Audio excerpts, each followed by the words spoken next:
What's cracking, y'all? Welcome back to the channel. Today I got some exclusive content coming from y'all. I'm about to pull up on two of the G homies, Big Nug and Big James. I'm finna get exclusive interview from the big homies right quick. A little while ago, y'all seen them. He's out there deep as fuck with the tongue. Yeah, this is where it was all at. See, I love this city. See, I love this city. Inglewood, we're the city of champions. City of champions. City of champions. City of champions. City of champions. City of champions. See, I was flying in the sky on a sunny day, and I landed in LAX. I worked so hard on the job, had to get away, so I ran in a new Corvette. I'm rolling down Century, and I'm back on the block. Make a ride on Prairie, and that's where I stop. I jump out like I'm famous, but this ain't Hollywood. This is Southside Inglewood. Listen, you can come spend the grand, but understand more dinero, you know. I wanna shoot like Kobe, I wanna dunk like Shaq, I wanna pass like Magic, I wanna coach like Pat, See, everybody love Lakers. Before you walk out the door, no time for the haters. YouTube Nation, what it do, y'all? Welcome back to the channel. Today I got two special guests, two of my real G homies. You can't get no G'er than this from 102nd Street. And we're gonna break down some real 10 Deuce history, starting with Big Nug. Talk to him, big homie. How you doing today, Left One? I'm good. So, man, what would you like to share, man? Because there's been a lot of stuff talking about 10 Deuce history, man, and everything ain't been out there correctly, man. So we want to put the truth out there. So I come to you and Big James for y'all can break it down for him. All right, man, it's like this. I mean, with all the respect that went on in Inglewood, to all the 10 Deuces and everything, but our history comes from, we came from 120th Street. I came from 120th Street.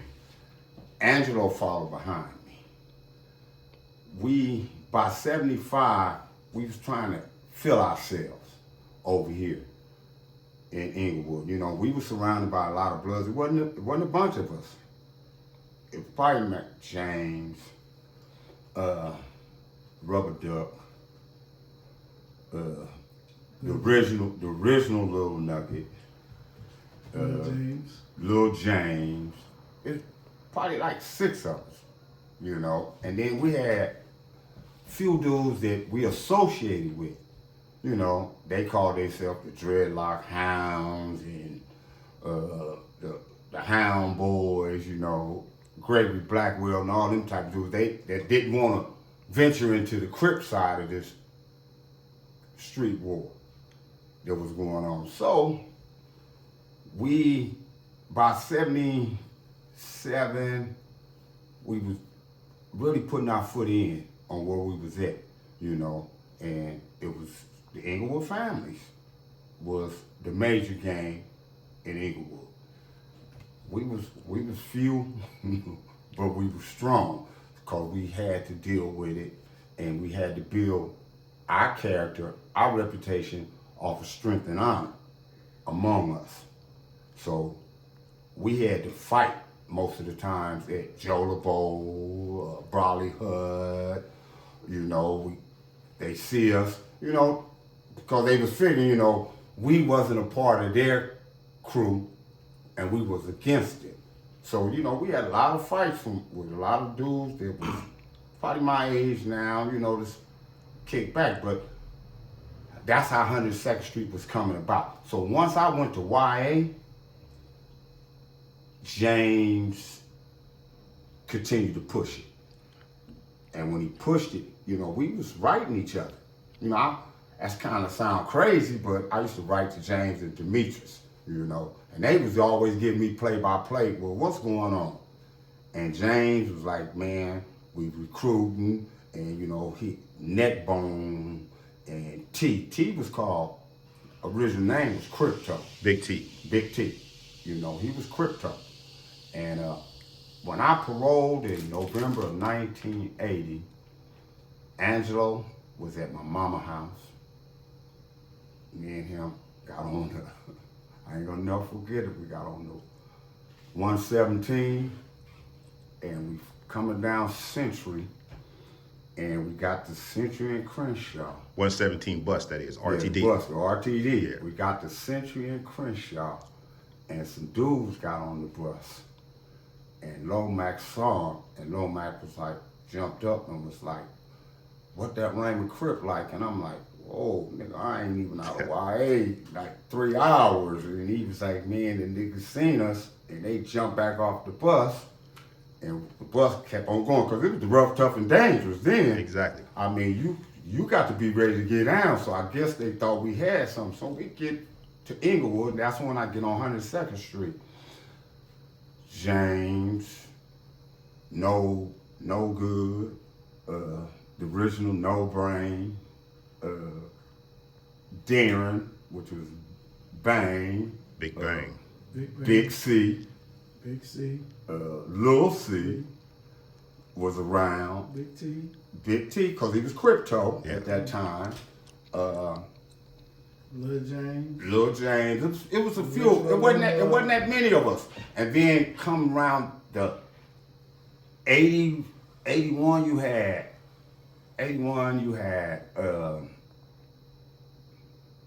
Bogart. I'm gonna say, I was fresh out. I wasn't even home 90 days. I was standing on the top end because James used to say, it's a mixture of niggas up there, no. Yeah. It's a mixture of niggas. So I went up on the top end, fresh out, and I ain't never gonna forget this. I had on a blue and white T.I. sweatsuit, you know, and some Stan Smith. So I'm like kicking it, I'm looking at all these dudes, chilling, then Skull come, and we hanging out. Gaylord. Yeah, Gaylord, Big Skull, we hanging out, just day by day. So one day, we standing and we watching everybody. And, you know, they watching us. And then there's two little niggas, Eric Washington and Anthony Campbell, walked up. They came out from the gate. We standing there. Cars driving past, we standing there. Top of the Deuce. On the top side, right off the Cooler Yukon. Coupe. Yes, sir. Right across from the Cooler Coupe. And the little nigga walked up, and I looked at him, and Skull looked at him, and was like, what's up? He said, Blood told me to shoot you. I said, what? Skull said, what? And he said, he showed us the gun. And I said, who told you to shoot us? And he said, these dudes. So we was like, nigga, show us where the niggas at. So he showed us to the apartment. I took the pistol and I started getting off in the, like, you know, bitch ass niggas and sent a kid to do something. So we told Bogart, come on, little nigga, start fucking with us. So him and Eric, which was Wiz. yeah. Every day they fucking with us. So Bogart is probably like 12, 13, and he living in the white apartment buildings right next to this little field with this man whose house lived way in the back. You know, and his mama stayed right upstairs. And he had a fire hydrant right in front of his apartment. And that's what we used to tell him to be at when we pull up. And that's what Cuz used to be at. Every day we used to pull up. So he used to be like, he was wild, but he wanted to learn. And he was figuring that, you know, I'm gonna get some good teaching. And we taught him. So Bogart, his first real experience with us, it blew his mind, man, you know, is because he was like, this how this get down? You know, I was like, this how we get down, man, you know. And he got a taste of it. And that first taste, he saw how strategic that we went and did what we had to do. And the results was mind-blowing to him. He was like, and he saw how calm and collective we was. He was like, oh, shit. And he said, man, I need to continue to get down like that. So he started doing, The most. So in 82, beginning, Kel Dog, Midnight. They all turned Raymond. They turned Raymond before Vim Bones and a lot of things. They was, Kel Dog and them were, and Big Insane. Lil Insane, he had to go through his struggles to be a part of 102nd Street. And we used to tell him, you know, you too young, you can't be with us, Lil Insane, at this time. Yeah. But he used to go sit down at the corner on 102nd and Prairie on the fire hydrant. He was like, I'm gonna be in the action some way. And so that's where Lil Insane would be posted up all day, you know, with all the rest of us down there. So Vim Bone and them by 81, they was all, Myrtle Street. they was trying to become Myrtle Street Crips. And but Vim Bone was an East Side, 7-4 East Side Crip. That's what he was claiming. And eventually him, Carl Moore, which is old man from 10 Deuces, they all built their little crew over there off of Myrtle, off Osage. The little Vim Bones, and you know, they had the little Myrtle car going. But I wasn't feeling the Myrtle car. I wasn't feeling it because I was feeling like, you know, come on, homies. Y'all trying to start something, but y'all hanging with us over here on 102nd Street. That's not working, you know. So, next thing I know, Vim Bone turns. They don't actually turn right away. It took the killing of Michael Forehead. Michael Forehead By Carl. by Carl. Which is old Carl man. ended up going to YA for the murder. Yeah. He stabbed the dude with a screwdriver on 99. You know, it was a gang of them little niggas. They was on their little mopeds and shit. And next thing I know, they like, we turning Raymond, you know. So they became Raymonds before the Deuces. See, they became 10 Deuce Raymonds around 82.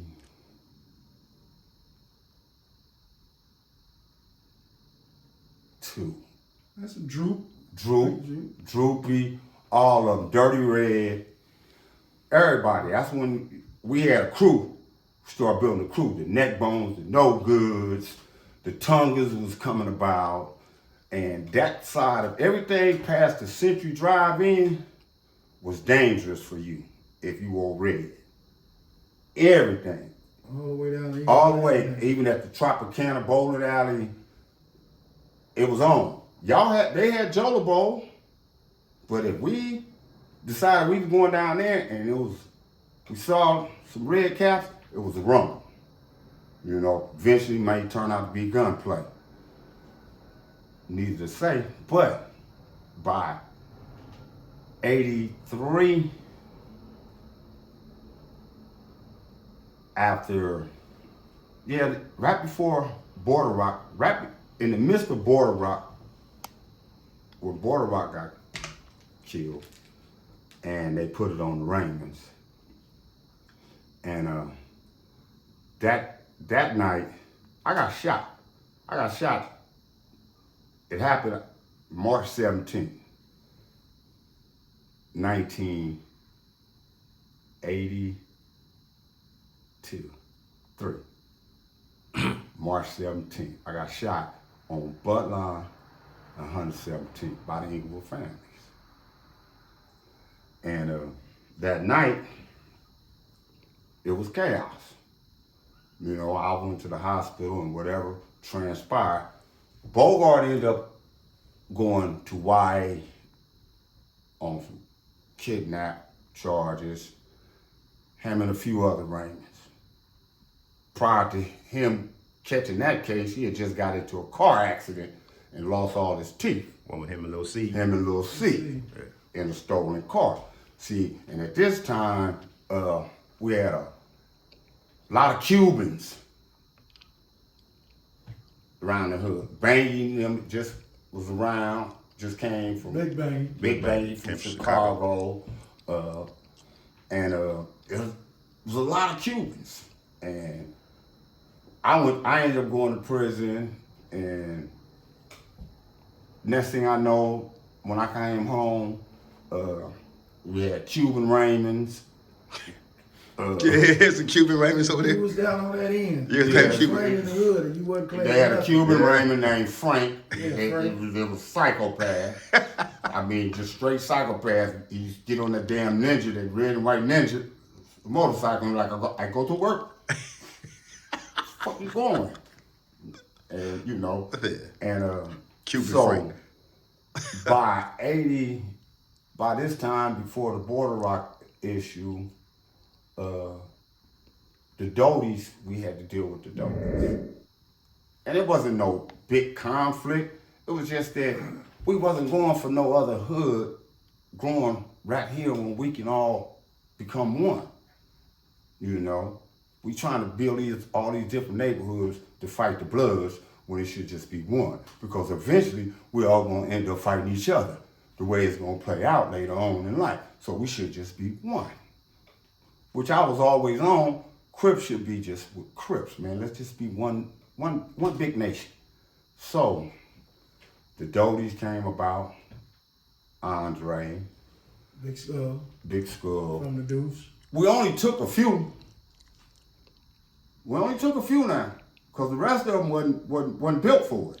So they was around the corner of your 108. That's They what was on 108 and Doty. And they from Doty.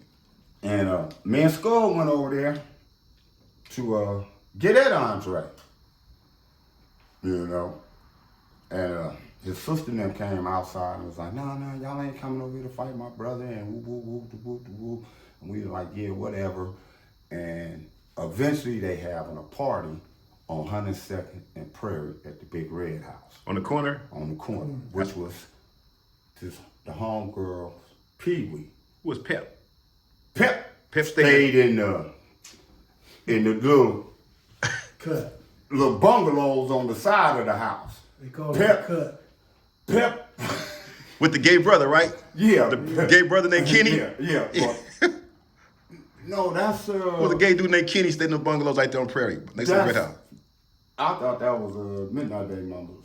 Nah. Oh, no. Oh, yo, I don't know. No, but yeah, Pep. But Pep ended up turning Santana. Fucking dudes was like, there wasn't a lot of dudes coming around us, man. You know, and then when I came home, I went back to prison on violation, and that's when I come home in '86, and that's when it's 1,000. It's a bunch of different little dudes, you know. I knew the Crazos and the Baby T's and the little 8 ounces and all them dudes because I used to be their teacher's aide in elementary. That was at large. When they was in elementary. So I used to work on the yard and they used to look at me and I'm telling them, hey, this is what it is. You know, I'm a gang member, but I'm up here and I gotta do this little job thing with y'all. So by 85, 86, we was getting stronger and stronger in the Deuces. You know, 102nd Street was a money-making street, but we were gang members. We were making money to survive, to buy guns and do other things. Other dudes had other motives to be a Raymond and to be on 102nd Street because they feel, you know, I can make a lot of money and then I can move away and I could be the baller from the hood. But that don't make you legit. You know, what's legit, man, is we on these stoops. We on these stoops every day. James played a very, very major part on 102nd Street. Facts. A major part. Facts, no doubt about that. Listen. People won't know. I was the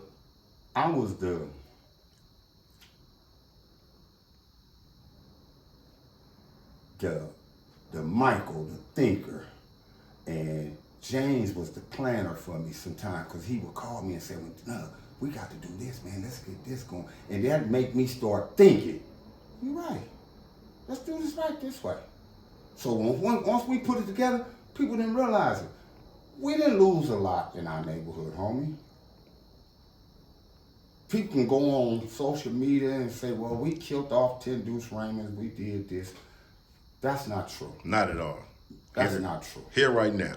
That's not true. We lost maybe tail dog to gang violence. Lil Blue to the police. T-Bone to the police. Vicky Blue, little brother, K-Mac. K-Mac, he wasn't even on Raymond. It's not official, yeah. He just was a kid standing in a gate and a nigga shot him because he had on a starter jacket. Venbone, gang related. Big Venbone. Yeah. Baby Venbone, I don't know the facts behind it. From what I've heard, it was a straight bullet, but he was outside the hood. Right. Bogart, police. 8 ounce. 8 ounce, Gang violence. gang violence. Baby 8 ounce, domestic violence. Yeah. Police standoff type of shit. You know. Them got the little homies too, though. Quite a few of the little ones that, you know. The China Bear, Lil Zags. Lil Zag, you know, those little kids. Lil Zag got killed during the supposedly peace treaty. And China Bear, Gang violence. even though it was supposed to be, they was looking for some other gang members, Yeah. and he just happened to be walking, and they was like, oh shit, we got one anyway. Yeah. I mean, that's the gang. But T-Mac gang violence, yeah. T-Mac gang violence. What, the little and baby John boy? The baby John boy, I think that was gang related. I never got to meet him. Yeah. The little Bam at the bus stop, you know. But this is not in Inglewood killings. Yeah. This is not related to gangs that we battled with. Yeah. You know, that came after us or we went after them. That's not where our deaths came from, you know, on 102nd Street side. You know, and then people say, oh man, we ran them dudes off, they was all on drugs. Man, nobody was out. That's bullshit. Straight bullshit. You got smokers everywhere. The city decided, yeah, just like they did with the bottoms. You niggas is doing too much up there.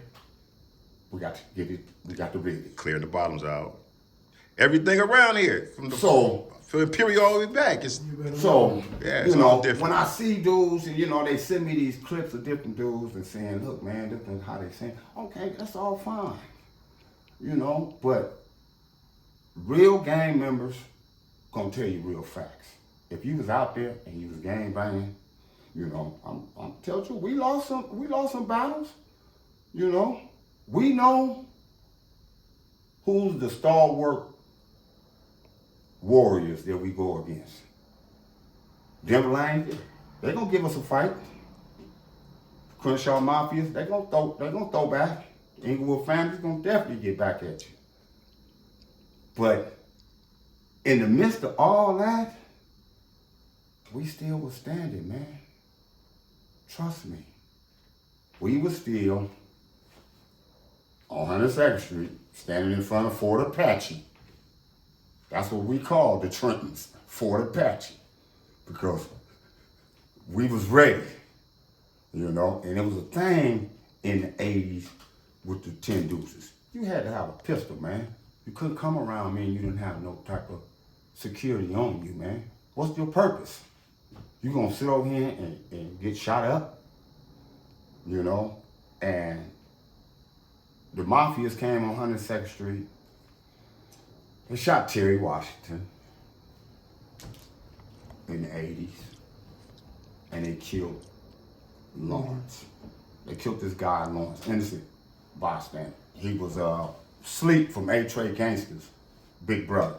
He was on a bicycle, stopped to talk to somebody or ask for a light, and they came through and they shot hit him in the head. On 102nd? Right on 102nd Street, right He across. wasn't a gang member. He wasn't. He was an old dude. Older Old dude. man. Older dude. Crenshaw Mafia's killed him? Yeah.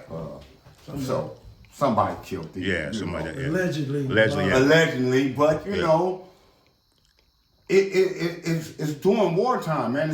I'm not even gonna call it war. I'm just gonna say conflict time. Yeah. Because it wasn't no everyday grenades throwing and all that old shit. That's when you're at war. Yeah. You know, Molotov cocktails and shit like that. You know, motherfuckers can't come outside. That's war. Yeah. All this shit was conflicts, man. You know, but within our conflicts, we stood up. And then by 86, you know, we started getting the younger ones and Baby T and, you know, Young Ivan. Yeah. Yeah. Young Monster, man, Yeah, as a son. kid, man. You know, he was to be so young. Yes. And so advanced, you know, with him and Bogart and Tiny C, you know, these dudes running together, Lil Crazo, you know, these dudes running together, you know, Reggie, Big Crazo, you know, he was in the mix, and then the little bad one out that Crazo bunch, the bad one, the Baby Crazo. Baby Crazo, he was with the business. So each generation had some come from their generation. I had a bunch of fuck ups that follow my name. They was all fuck ups. Couldn't cut it. Get the fuck on. And that's the way it's supposed to be. If you can't cut it, you gotta go. You know, and I look at how our neighborhood has grown, and as we have all grown, and we've changed. You know, and I'm looking at these youngsters and stuff, and they tell their stories, and I'm sitting back and I'm going, what was I at? You know, with a lot of things is going on, you know, because, you know, in the midst of all this that we doing, you know, there's the journey, the struggle, and the redemption. My story in 8 to 10 weeks, the Gary Robinson story. You know, and it's gonna tell you about the streets, 102nd Street, the individuals, our mindset, some of our mindset, you know, on 102nd Street, because everybody didn't have the mindset that I had. See, because my mindset was go all the time. Right. That's why Bogarts was a go all the time. You know, when I came home and after going back in 84 and came home after the violation, Bogart, little cousin, nephew, Boo, from Corner Pocket. Rest in peace too. Rest in peace. Yeah, Boo. Boo and Bogart. I'm on 102nd Street. This motherfucker got me over here on this motorcycle. And this van pulled up, and it's these females. They out there. Eugenia Village, Dimples and her sisters there. They like, no, woo, woo, woo, woo, woo. So this time, man, we buck wild now. I mean, when I say buck wild, you know, so Bogart and Boo pull up. I go, what's up? They go, where you going? I said, about to go roll with these. No, come on. We got rooms. I'm like, rooms where? He said, in the airport. I said, all right. Always at the airport. He said, come on, big homie. So we go to the airport. I'm in room, they got me in room 19. He in room 18. Boo is in 21. We sitting there and they selling dope. And they go, this is my first day back out. They go, yeah, don't worry about nothing, dog. We gonna switch. So they selling dope. They got guns. We sitting in this goddamn motel. I'm out. I'm like, oh, man, we doing it like this. Okay, Bogey. Next morning, we wake up. McDonald's. We chilling. Woo. He go, come on, cuz. I gotta take you to your parole agent. Man, I got in this goddamn 69 Chevy. Oh, the black primer, yeah. This nigga didn't have no brakes. No brakes. I drove that motherfucker. And we going to the parole department. And I'm going, cuz, how we gonna stop? He said, I'm gonna use the emergency breaker. I said, all right, cuz.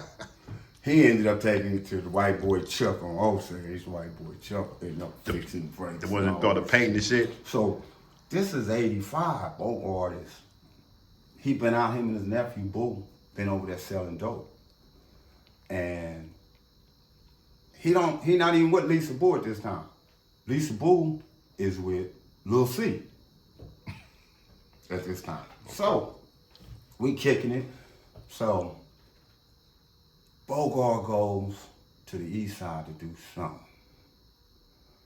And he come back and he got Lisa Boo. She got a black eye. I'm like, what the fuck? And he said that nigga Lil C socked her out. So I was like, fuck it. So her, Tyrone, is living in the motel with Bogart. That's her first son. That's her first son. Yeah. So then she had Antoinette. Then That's Danielle. Danielle's Antoinette. That's the one. That- Danielle's yeah. second. Yeah. So after that, so while she pregnant with Antoinette, Bogart, this like 80, he go back for the dope. He run out the motel, he got on his Dickies, khakis, some black house shoes, no shirt, and he got a quarter piece of dope in his back pocket. And he running to McDonald's. He forgot the dope in his back pocket. So the police see jacket. Woo, woo, woo, woo. He go to jail. Lisa Boo close up. She go to the east side. So Lil Skull, Lil John Boy, Andre, you, 8 Ounce, Danny, Johnny, Yeah. that nigga. Yeah, exactly. Lil Bang, Lil Insane, Big Insane, Baby T. Baby. Oh my God. It's so many of them, but the real ones. Then you had Lil Stacks and them coming over there from the 120 side. Lil Stacks and back in the days of Big Cartoon, Skull, you know, Moon, rest in peace, Fat Rat, Pop Harris, you know, everybody, you know, because 102nd Street was the mother lode when it came to selling drugs, because you could get weed, you could get crack, you get whatever you need. You get whatever the fuck you needed. Sure, What about the paybacks coming, Lefty and all them? Yeah, Lefty, you know, and his brother Charles and them back in the days, and you know, so the 80s was the most violent time for us over there, because I was on a rampage, man. I got shot. They shot me on Martin Luther King Day on Century and Prairie. How many times you done been shot? I've been shot 3 times. All in Inglewood? Twice in Inglewood and once in Compton. Yeah.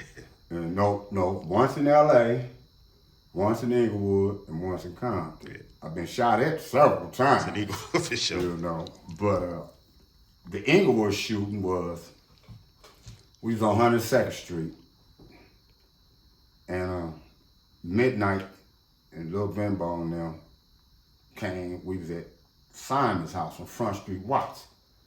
We was all hanging out, kicking with them, and they came. They was like, yeah, cuz my Crenshaw Mafias done got into it with my sisters and all. They didn't know. They didn't tell us they got into it with their sisters. We didn't find this out till later on. Yeah. They were like, 'cause we wouldn't even got to intervene, you know, because it was those dick pussies. Right. So they come tell us the Crenshaw Mafia's all in the hood looking for us and all this old shit. So I get on my beach cruise. Like, somebody had a beach cruise and I took it. I ride. I got a pistol on me. So I'm riding. I get to Century, I get to Prairie 102nd Street, I see a couple of homies standing by Mr. B's. I ride up, boo. You know, I've been drinking on that gin, Sacco. You know, we kicking it, you know, cool, breezy night. And they go, there they go, cuz. So I roll on the bicycle. I don't pull my pistol out because I'm like, you know, you niggas come over here to do what? Y'all come to fight or I'm the one? You know, we can do this. So I roll up on the bicycle and I got the bike and I'm straddling the bike and they coming out the park and I straddle like this. And I'm like, nigga, what you niggas want to do? What's up? And a nigga fire. Bah! I'm thinking I'm getting shot in the head, in the face. Yeah. This nigga shot me in the arm and they pulled off. I ain't no farther than you gun, you supposed to, if that had been me, Yeah. it'd have been a chalk line out there. But nigga shot me in the arm. Boom. With a cannon, because it blew my arm out of socket. And they got on, boom, flew. So while I'm bleeding right there, the ambulance and stuff is coming. And Bogart, and Lil Insane, and a few of them little niggas. I don't know where they get some guns from. I do. Cause all the police was out there. All the police was out there. And somebody, all I hear is pow, pow, pow, pow, pow, pow. And they shooting at these cars going up Century, and the ambulance people's talking about, they're shooting, we gotta go. And the police is going, woo, there they go. And the next thing I know, they flying me to Citronella. The homies come to Citronella, and I'm going, what's up? They like, yeah, nigga, we got back at them niggas. I'm like, all right. But where the fuck y'all come some guns that fast from? You know, because everybody was standing, just a crowd of people standing out there, and then all of a sudden you heard the gunshot. And they say, Lil Insane just saw a car, that Cadillac. I guess they was coming to see if they killed me. Yeah. Hey, you know you didn't kill me, you shot me in the arm. You knew exactly where you was aiming at.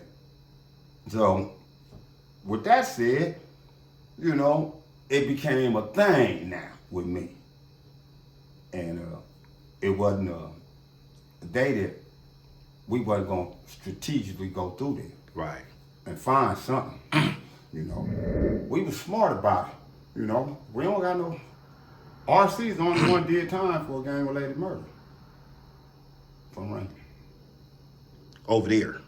Over there. Over there. On that side. Yeah, on that side. Yeah. You know, it's Raymond's in jail for gang-related murders. Don't get me wrong. But didn't get caught over there. Yeah. Yeah, but on that side of town, man, you know, police is still, you know, it's a part of life, man. Oh, neck bone. You know. Yeah. Neckbone was one of the youngest warriors from the Deuces. Him and his brother. No good. And see, people don't really know the original No Brain. But he from Myrtle? Reggie. Yeah. Reggie was a good dude. You know, and something happened to him, man, and he disappeared. See, and it's like a lot of dudes don't know Jack Move, a little Jack Move, or the original Little Droopy, you know, from 10 Deuces, you know. Jack Move, you can always catch that boy with what they call him, the racing guy. He got the racing guy in his hand, and he's on 102nd Street shooting dice, but he got this goddamn racing guide in his hand, and he's talking about, I got to win some of this money, so I go over here and put a bet on these goddamn horses. He loved the horses, but he was a cold nigga, you know. When he come to rivalries, that's why we called him Jack Moody. Nigga, because that was his MO. He was a jacker, you know. I told you somebody told me he be around at the casino to this day. Say he hanging out at the casino right now. Listen, I ain't seen him in years. Listen, man. A lot of dudes that was around at the beginning moved on and changed their worlds around. But a lot of us stayed. Yeah. You know, and then by 88, I came back home in 88. Oh, Lord. Yeah, that was another time. So, my first day at home, my cousin calls my girl, he calls me. He called my mama. He said, G home? She called, yeah, boy. But I get on the phone. He said, what you? I said, talk to mama. He said, I need you to come on the Deuce. I come on 102nd Street. Come to 40 Patch. I walk in. I got J-Ski Mac, Dickie, Greg Moe. In this apartment 21, they got pistols in their hand. They standing at the door. Down in apartment 28, I got James, his woman. They got AK-47s. I'm like, what the fuck is going on? These niggas can't sell dope over here. These niggas can't. And it's like, I'm like, damn, can't we all just make the money together? James like, no, these niggas is bringing booth. He's adamant. No, these niggas is bringing that meltdown shit. I don't want this shit over here. They fuck it up the clientele. So these niggas, once we get it all settled out, this nigga Greg Moe go in the refrigerator, in the freezer, and give me 4 ounces. About the time I got that shit to my mama's house, it was all melted. I had about 1.5 ounces. I said, what the fuck is this shit these niggas is selling? Marvell was another young dude. See, he made a transformation later on, but in his early stages, MD was just a hustler.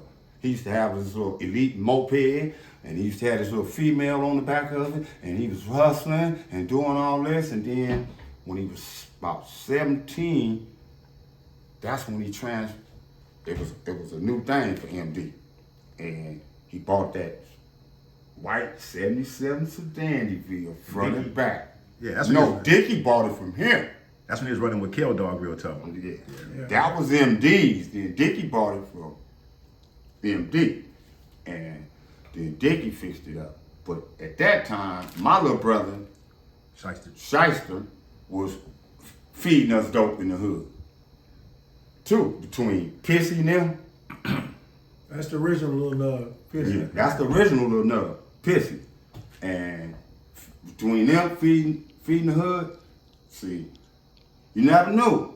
You know, people talking about, oh man, I'll be listening to all these stories, man. These dudes talking about these drug cartels and all that, man. We ain't got to do all that, nigga. But we just know that the Deuces was plugged over on that side of town. And we didn't have no bullshit with them. So, with all that said, you know, and our folks was good. So, and by 88, you had more little characters coming around. You know, I think it's like 5 little boots, different little boots, different little baby boots and all that. Baby boots. They came a little later because baby crazy came later. Then you know you had Aaron, big 8 ounce. Yeah. You know, when he came around, you know, he came around. Before that. He came around 85. Around the same time that Shaky came. You know who Shaky was? Yeah. Who was Shaky? Lil Amos. Exactly. Lil Amos is Shaky. That was Shaky. Yeah, Shaky, yeah. Yeah, Shaky. There goes Shaky. But rest in peace. I love you, man. Twain. Came from West LA. Yeah. And so then Vin Bones, all them be turned Raymond. You know, all the Myrtles, all the Doties, 102nd Street, Baby Skull, and her sisters them, they was pushing harder than a lot of dudes. Hey boy, yeah, they up there. From Raymond. Trust me. Yeah. Baby Skull and her sister, and Coco, you know, they used to push. But before Coco, and before Baby Skull, and before 8-Ball, there was Denise, Green Eyes. Stayed on 99th. She was our 10 Deuce queen. She was the first one? She was the first one. First female for 10 Deuce? And she could squabble. You know, because her first fight was with Angelo at Church's Chicken. Low Mac. Angelo Mac. And Angelo said, no, this bitch could fight. Ask him about it. I said, I know it though. And then when she whooped old girl at Ben's Liquor, that just set it off. And then she ended up catching a manslaughter in 81 on 99. She shot her live-in boyfriend that was staying with her and her mom. So she ended up going away. And 88, she came back on 102nd Street, and she pulled up to the old house. Jane's mom and them was gone with nobody there. She pulled up and she was standing out there, and somebody said, "Hey, cuz, this bra standing down the street." And then we went down there, and she was like, "I used to hang out right here with James and Demetrius." And I was like, "Well, who the fuck is you?" And she was like, "Green-eyed." You know, it was good to see her. You know, she was like, you know, it was great seeing her. But she was the original Deuces. The only first girl that would come fuck with us. Be at the chandeliers, running up and down the street with us, doing whatever. Wasn't scared of nothing. Wasn't scared of shit. Wasn't scared of shit. And people was going, "She's so pretty." She, the way Baby Skull came in dressing with the khakis and the Pendletons on, Green Eye was doing that already. Baby Skull saw her, but she still No, she never met Green Eyes. And when Green Eyes went away, Green Eyes was staying, you know what, that 99, that on 99 where that paint sign factory used to be at? On Hawthorne? No, Central on Prairie. Oh, right there on the corner. Yeah, On the corner, and yeah. then that second apartment, that's where she grew up at, right in there. And at that time, over there on that side of Century was quiet. It was the hospital. It was just quiet, you know, just a lot of apartments. You know, no gangs, no nothing. All the funk was on 102nd Street. Other side of Century. The other side of Century. South of Century. 102nd Street was the epicenter for us, man. You know, then by 88, 89, a lot of 120s start coming, establishing drugs, and they sell the Rolling 60s, Tita Rock, and the rest of them was already all coming through. Oh, yeah. You know, Your man and sisters. yeah, everybody was, because right in that general area was like an epicenter for money and gangs. You know, we hung out, we done things, you know, and then in 86, we had the Bedrock.